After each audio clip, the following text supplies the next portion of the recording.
नमस्कार दोस्तों, आज हम पढ़ने वाले हैं एक ऐसी फनी और मीनिंगफुल स्टोरी जो आपको हंसाएगी भी और सोचने पर भी मजबूर करेगी।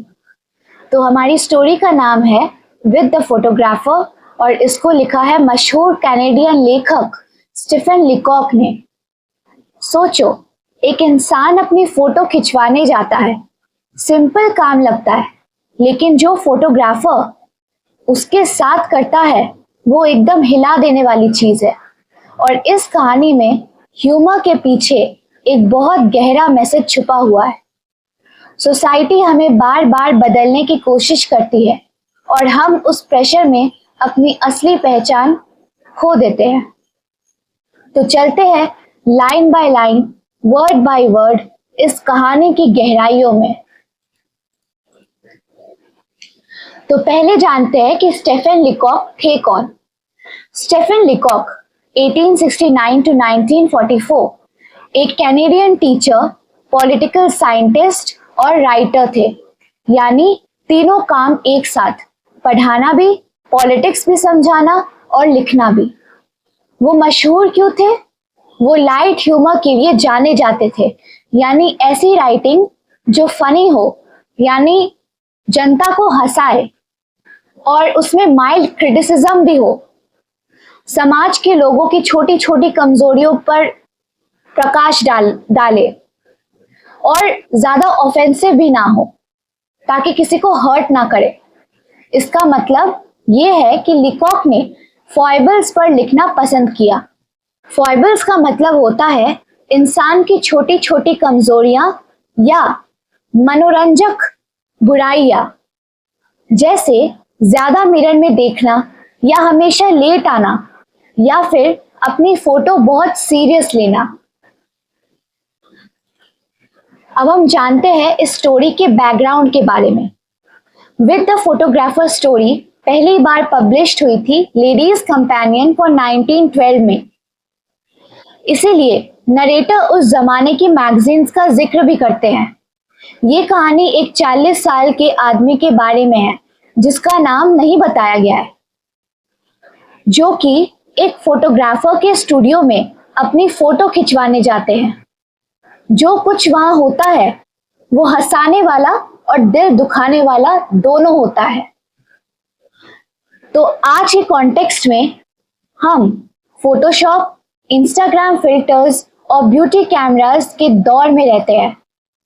ये कहानी 1912 की है, लेकिन आज भी 100% रिलेटेबल है।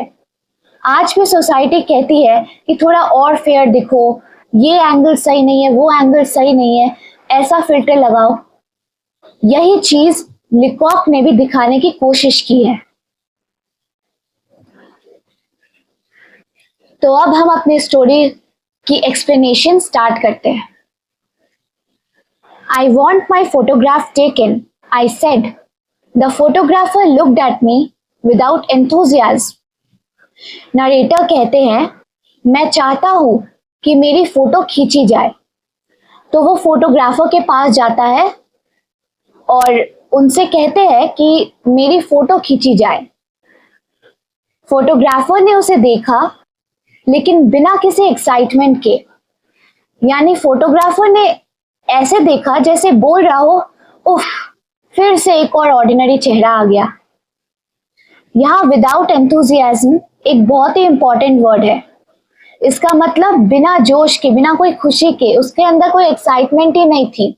जब कोई आपके पास, हमारे पास कस्टमर आता है तो हमें एक अलग ही खुशी होती है, लेकिन उसके चेहरे पर वो खुशी नहीं दिखाई दे रही थी। He was a drooping man in a grey suit, with the dim eye of a natural scientist. But there is no need to describe him. Everybody knows what a photographer is like. तो photographer एक ऐसा आदमी था जो drooping यानी थोड़ा झुका हुआ, ढीला ढाला सा था। उसने ग्रे सूट पहन रखी थी और उसकी आंखें थोड़ी डिम थी, यानी बेजस थी, हल्की बुझी हुई थी। ऐसी आंखें जैसे एक साइंटिस्ट की होती है, जो सब कुछ ऑब्जर्व करते हैं, जज करते हैं। नेचुरल साइंटिस्ट ये एक फनी कंपैरिजन है। फोटोग्राफर ने आदमी को ऐसे देखा जैसे कोई साइंटिस्ट किसी स्पेसिमेन को देखते हैं, जैसे वो कोई इंटरेस्टिंग चीज हो जो स्टडी की जाए, ना कि एक इंसान। Everybody knows what a photographer is like. तो लिकॉक यहाँ डायरेक्टली रीडर से बात कर रहे हैं। वो कहना चाहते हैं कि सब फोटोग्राफर्स की एक स्टेरियोटिपिकल इमेज होती है, which is serious, judging and over critical. Sit there, he said, and wait. तो फोटोग्राफर ने सीधा सीधा रूडली बोला कि वहां बैठो और इंतजार करो। कोई पोलाइटनेस ही नहीं थी, कोई प्लीज नहीं कि हाँ भाई कस्टमर आया है तो थोड़ा मर्सी दिखाना चाहिए। कस्टमर को कमांड की तरह ट्रीट किया जा रहा है। I waited an hour. I read the Ladies' Companion for 1902 and the Infant's Journal for 1888. I began to see that I had done an unwarrantable thing in breaking in on the privacy of this man's scientific pursuits with a face like mine. तो narrator ने पूरा 1 घंटा इंतजार किया। वो time बिताने के लिए बहुत पुरानी मैगजीन्स पढ़ने लगे, जैसे लेडीज कंपेनियन 1902 वाली, इन्फेंट्स जर्नल 1888 वाली, यानी 10-24 साल पुरानी मैगजीन्स। स्टूडियो में इतनी पुरानी चीजें पड़ी थी। अनवारंटेबल थिंग, यानी ऐसा काम जो करना सही नहीं था, जो नहीं करना चाहिए था।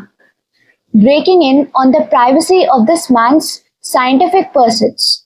तो नरेटर सोच रहा है कि कहीं मैंने गलत तो नहीं कर दिया, कि इस आदमी के साइंटिफिक रिसर्च में कहीं मैंने कोई बाधा डाल दिया हो, क्योंकि उसको बैठे बैठे यही ख्याल आ रहा था कि भाई मैं आया और वो मेरे साथ ऐसा डील कर रहा है, कोई उसके चेहरे पर कोई एक्सप्रेशन ही नहीं है। With a face like mine, ये सेल्फ डिप्रिकेटिंग ह्यूमर है। नरेटर खुद अपने चेहरे को इंसल्ट कर रहा है, ऐसे बोल रहा है जैसे उसका चेहरा इतना बुरा है कि फोटोग्राफर ही डिस्टर्ब हो गया।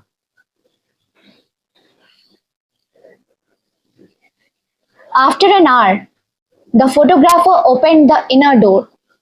Come in, he said severely.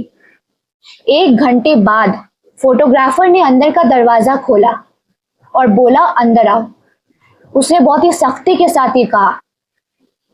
Severely मतलब बहुत ही ज्यादा सीरियस, स्ट्रिक्ट टोन में, जैसे कोई कोर्ट में कोई जज बोल रहा हो। I went into the studio. I sat down in a beam of sunlight filtered through a frosted skylight. The photographer rolled a machine into the middle of the room and crawled into it from behind. तो अब narrator studio में गए। वो एक जगह बैठे जहां sunlight आ रही थी। एक फ्रॉस्टेड ग्लास की रोशनी, मतलब एक फ्रॉस्टेड ग्लास थी और उसमें से सनलाइट की रोशनी आ रही थी। तो अब क्योंकि सनलाइट की रोशनी डायरेक्ट नहीं आ रही थी, तो जब वो फ्रॉस्टेड ग्लास से आ रही थी तो वो छन के आ रही थी, तो वहां एक सॉफ्ट डिफ्यूज लाइट थी। The photographer rolled a machine. Photographer ने अपना कैमरा या फिर उसका जो भी मशीन था उसको उसने रूम के बीच में घिसट के लाया। Crawled into it from behind, और फिर वो घुटनों के बल कैमरा के पीछे घुस गया।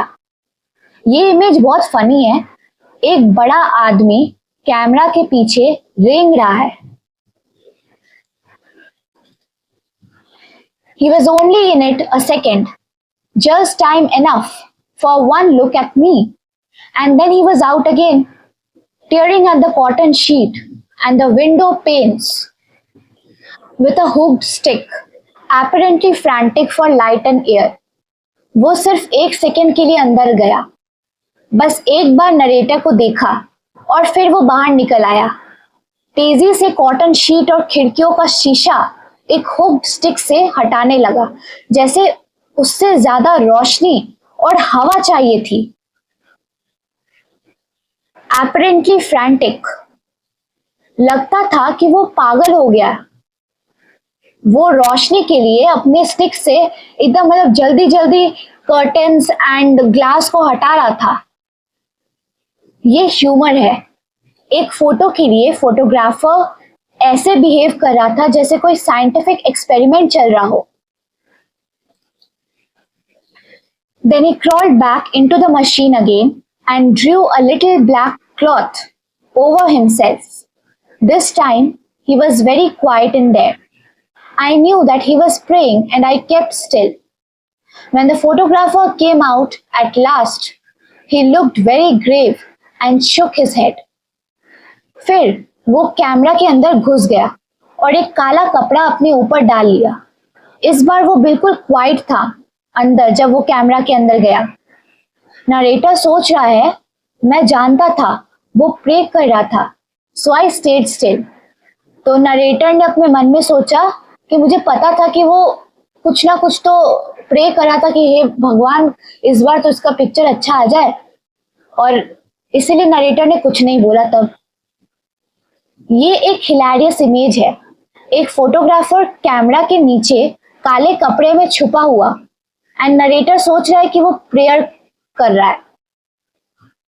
He looked very grave and shook his head. जब फोटोग्राफर बाहर आया वो बहुत ही सीरियस था और अपना सर हिला रहा था बार बार।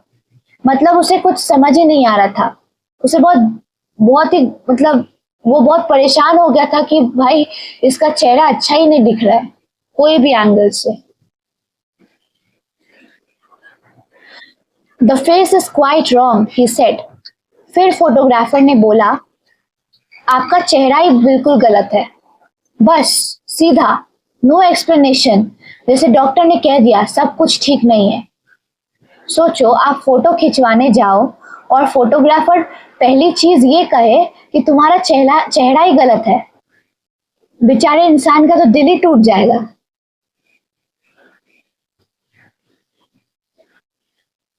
I know, I answered quietly. I have always known it, he sighed. फिर नरेटर ने धीरे से जवाब दिया, हाँ मैं जानता हूँ, मैंने हमेशा जाना है। और फोटोग्राफर ने एक आह भरी।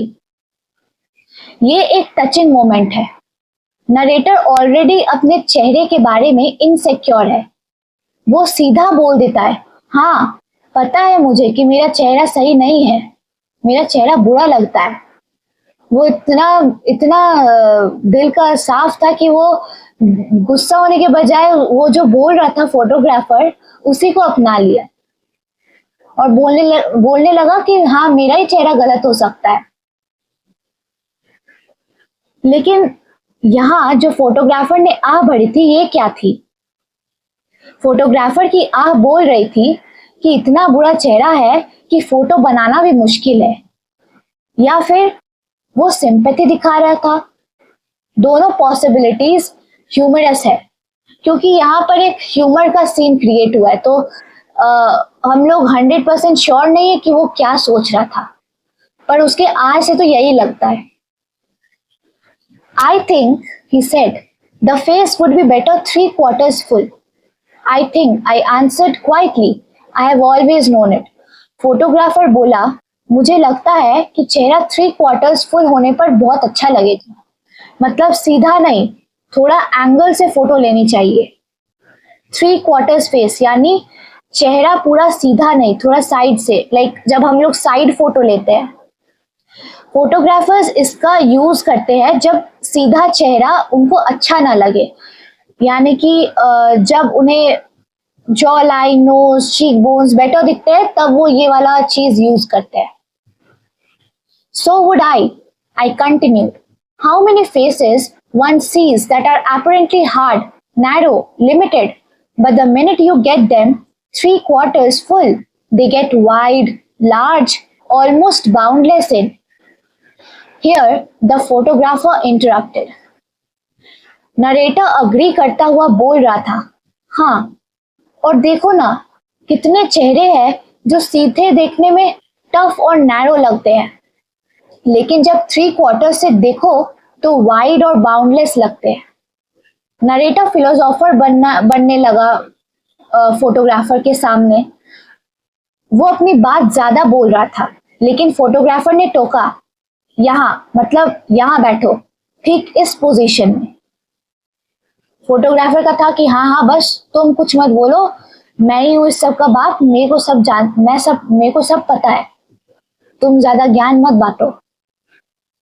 तो नरेटर के ग्रैंड फिलोसॉफिकल स्पीच को फोटोग्राफर ने एक वर्ड से काट दिया, here.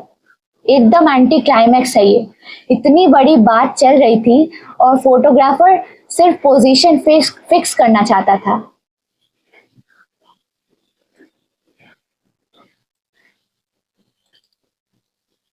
The ears are bad, he said. Droop them a little more. Thank you. Now the eyes. Roll them in under the lids. Put the hands on the knees, please, and turn the face just a little upward. Yes, that's it. And just expand the lungs. So, and hump the neck. That's it. And just contract the waist. And twist the hip up toward the elbow. And now, I still don't quite like the face.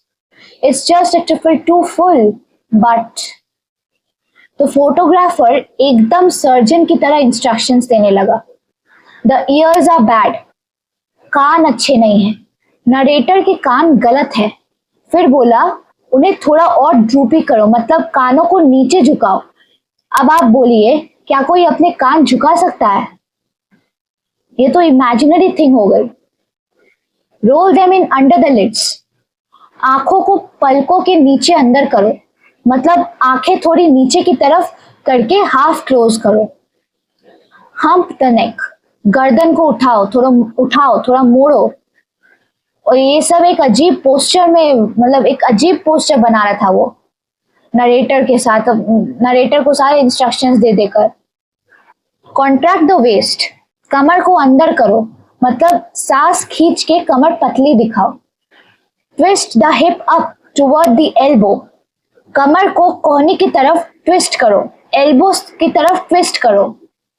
ये तो gymnastics है, photo नहीं। Photo तो है ही नहीं, तो ज्यादा से ज्यादा जिम्नास्टिक्स लग रहा है, अलग अलग स्टेप्स बता रहा है इसको। सोचो, ये नरेटर फोटोग्राफर्स के इंस्ट्रक्शंस पर अपने आप को प्रेट्जेल की तरह मोड़ा जा रहा था, सिर्फ एक फोटो के लिए। तो मैं आपको बताना चाहती हूँ, प्रेट्जेल मतलब होता है, वो एक प्रकार की रोटी होती है जिसको आप जितना भी मोड़ो वो मोड़ जाता है, और बहुत ही फ्लेक्सिबल रोटी होती है। और वही फोटो यहाँ पर प्रेट्जेल मतलब नरेटर अपने आप को फोटोग्राफर्स के इंस्ट्रक्शंस के हिसाब से हर जगह से मोड़ा जा रहा है। कभी अपना हिप अपना एल्बो की तरफ ऊपर बढ़ा रहा है, लाइक अपने फेस को थोड़ा सा अलाइन कर रहा है, अपने हैंड्स को नीज पर रख रहा है, अपने सांस को फुला रहा है, फेफड़ों को फुला रहा है, अब ताकि अब उसका पेट अंदर घुस सके। तो ये सब एक प्रेट्जेल की तरह लगता है। It's just a triple two full.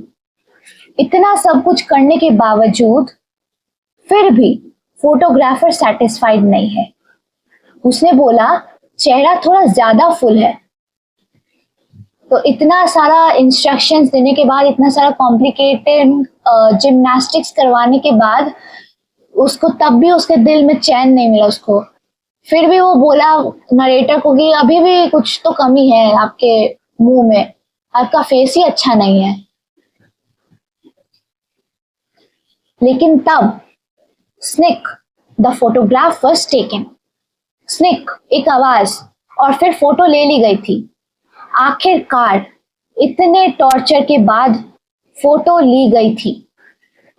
Sneak, ये एक कैमरा का मैकेनिकल क्लिक साउंड है। जब भी हम अपना फोटो क्लिक करते तो एक खिचिक का आवाज आता है, इसी को इंग्लिश में हम लोग स्निक कहते हैं। तो लेकिन इस छोटी सी आवाज में नरेटर की पूरी पीड़ा का अंत है। Simple yet powerful word choice, sneak.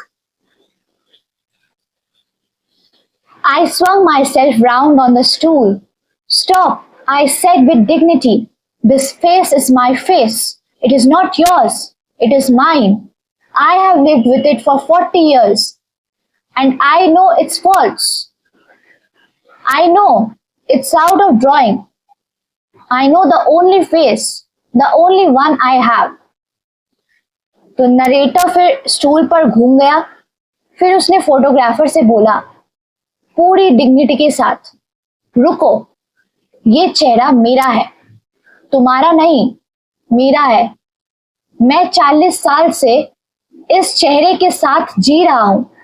मैं जानता हूं इसके क्या क्या ड्रॉबैक्स है, क्या सब चीज है, मैं जानता हूं। मैं जानता हूं कि ये थोड़ा आउट ऑफ प्रोपोर्शन है, लेकिन यही एक फेस है जो मेरे पास है। तो भाई अब नरेटर को गुस्सा आ जाता है और वो चिल्लाकर फोटोग्राफर से कहता है कि भाई यही है जो मेरे पास है, यही मेरा फेस है जो भगवान जी ने मेरे को दिया है, जिसके साथ मैं 40 साल से रह रहा हूं और मैं इसके सारे ड्रॉबैक्स जानता हूं। मेरे चेहरे में क्या कमी है, क्या सब चीज है, सब जानता हूं मैं। और तुम नहीं रह रहे हो भाई, तुमको क्यों प्रॉब्लम हो रही है इसके साथ? I know it's false. Narrator honest है, वो जानता है कि उसका चेहरा परफेक्ट नहीं है, बट वो उसे एक्सेप्ट करता है। These ears are mine, and if your machine is too narrow, here I started to rise from the seat. ये कान मेरा है, अगर तुम्हारी मशीन छोटी है तो मैं क्या करूं उसमें? और नरेटर खड़ा होने लगता है। अब नरेटर काफी नाराज हो गया था फोटोग्राफर से। वो डिफेंड कर रहा था अपने आप को, अपने फिजिकल फीचर्स को, और ये एक टर्निंग पॉइंट है स्टोरी में। On Saturday I went back. The photographer beckoned me in. I thought he seemed quieter and graver than before. I think, too, there was a certain pride in his manner. Saturday को narrator वापस गया अपने photo को देखने, उस proof को देखने। Photographer ने इशारा किया कि आप अंदर आ सकते हैं। फोटोग्राफर ने नरेटर से कहा कि आप अंदर आ जाओ, पर उसने बोलकर नहीं, इशारा करके उनको अंदर आने के लिए बोला। इस बार फोटोग्राफर थोड़ा ज्यादा क्वाइट और सीरियस था और नरेटर को लगा उसमें एक खास प्राइड भी था इस बार। प्राइड इन हिज मैनर मतलब फोटोग्राफर को अपने काम पर नाज था। जैसा एक आर्टिस्ट अपनी पेंटिंग से खुश होता है, वो भी खुश था। लेकिन क्यों, ये हमें आगे पता चलेगा। He unfolded the proof of a large photograph and we both went on looking at it. Photographer ने एक बड़ी फोटो का प्रूफ खोला और दोनों, फोटोग्राफर और नरेटर, उसे देखने लगे। फिर खामोशी, दोनों देख रहे हैं। तो क्या था फोटो में कि दोनों चुप हो गए? Is it me? I asked. Narrator ने फिर पूछा फोटोग्राफर से कि क्या ये मैं हूं? ये एक डिवास्टेटिंग क्वेश्चन है। फोटो में जो चेहरा था, नरेटर उसे पहचान ही नहीं पा रहा था, क्योंकि फोटोग्राफर ने उसे इतना रिटच करके चेंज कर दिया था कि वो अपने आप को पहचान ही नहीं पा रहा था। Yes, he said quietly. It is you, and we went on looking at it. Photographer ने फिर धीरे से कहा कि हाँ, ये तुम ही हो, और वो दोनों फिर वापस से उस फोटो को देखने लगे। एक गहरी खामोशी छाई हुई थी। दोनों समझ रहे हैं कि कुछ तो अलग है, एंड ये मोमेंट बहुत ही ज्यादा सिनेमैटिक है। तो देखो दोस्तों, ये थी हमारी पहली पार्ट। क्या ही मस्त सीन था, बहुत ही ज्यादा फनी था। कैसे फोटोग्राफर ने नरेटर का फोटो खींचते समय कितना कितना उसके साथ जिम्नास्टिक्स का एक्सरसाइज किया, नया नया चीज उसको बोला कि ऐसे करो वैसे करो, फिर भी वो उसको मुंह पर बोल दिया कि तुम्हारा चेहरा ही अच्छा नहीं है। तो बहुत कुछ देखा हमने इस पार्ट 1 में, और क्या क्या नरेटर ने फोटोग्राफर का टॉर्चर सहा। फिर भी वो सहता जा रहा था कि हाँ ठीक है भाई, मेरे ही मुंह में, मेरे ही फेस में कोई कमी होगी। वो अपने आप में बस ऐसे ही सोच रहा था। अब पार्ट 2 में हम देखेंगे फोटो का असली चेहरा, रीटचिंग का ड्रामा और नरेटर का इमोशनल ब्रेकडाउन। ये सब चीज हमें पार्ट 2 में देखने को मिलेगी। तो चलिए दोस्तों, ये थी हमारी पार्ट 1 की जर्नी। और देखिए, मैं बहुत मेहनत और दिल से आप सभी के लिए ये एक्सप्लेनेशन की वीडियोस बनाती हूँ, ताकि आप लोगों को ज्यादा प्रॉब्लम ना हो समझने में, और आपको अच्छा लगा हो अगर ये वीडियो, तो प्लीज इस वीडियो को ज्यादा से ज्यादा लाइक, शेयर एंड सब्सक्राइब कीजिए, ताकि मैं भी और वीडियो बनाने के लिए मोटिवेट हो सकूं। एंड अगर आपको कुछ मुझे सजेस्ट करना हो या आपका कोई डाउट हो, तो आप मुझे कमेंट कर सकते हो। तब तक के लिए पढ़ते रहो, सीखते रहो एंड ग्रोथ करते रहो। जय हिंद।